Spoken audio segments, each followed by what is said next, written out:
Hey, welcome back to this mini lecture. This one's Kern's Walnut moment. If you're not paranoid, you're crazy. Ghosts in the Machine, social media alters our behavior is the broader topic.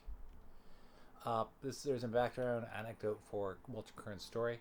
He discovers a connection between his uttering of the word walnuts and a display on one of his devices, which suggests he go pick up some walnuts. This makes him wonder about how our data is collected through smartphones and social media platforms. Here's some quotes. When I later read that Facebook could tell when two of its users were falling in love, I wondered whether Google might have similar powers.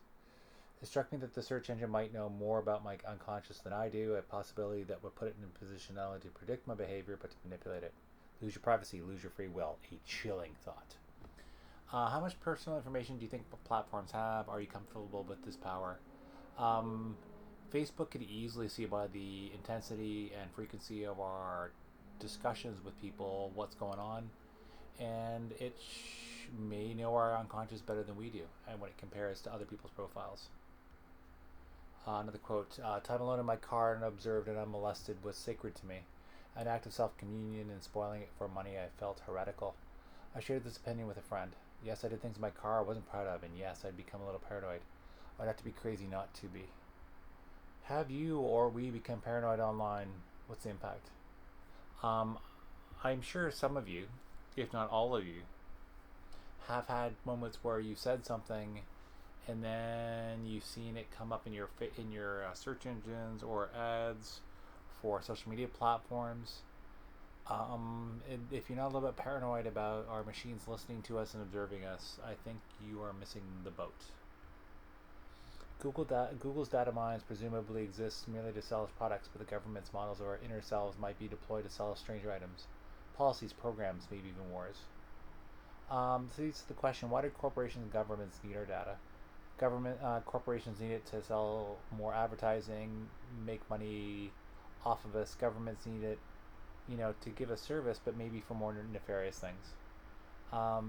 If corporations know us well, they can sell us stuff like products and services. If governments know us well, maybe they can sell us things like policies and programs. Who knows? Who knows? You quote, "You live a boring life and feel you have nothing to fear from those on high." But how could you anticipate the ways in which inside spread of spying might prove handy to some future regime? New tools have a way of breeding new abuses. How are we, or how will we, be abused with our data? Um, I wonder if there are things that we search for online now that might be used against us in the future. I wonder how a collection of different insights about the way that we like and click on things and search for things through search engines can collectively say things about ourselves that could be used to penalize us in the future. For example, say if you search for certain health issues, potentially that could bias you for insurance in the future. Who knows? Quote, "I wonder whether the generation that found the concept of privacy archaic might be undergoing a great mutation, surrendering the interior psychic realms whose sanctity can no longer be assured. Masking one's insides behind one's outsides, once the essential task of a human social life, was becoming a strenuous, suspect undertaking. Why not, like my teenage acquaintance, just quit the fight? Should we just quit fighting, losing our privacy? How else could we respond?" It seems there's a generational difference where older people tend to want to protect their privacy. Younger people seem less likely to do that.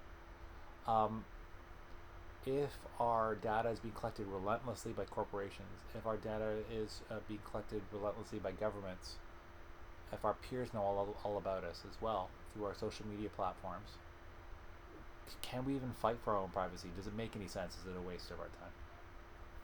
Quote, "There are so many ghosts in our machines, their locations so hidden, their methods so ingenious, their motives so inscrutable, that not to feeling haunted is not to be awake.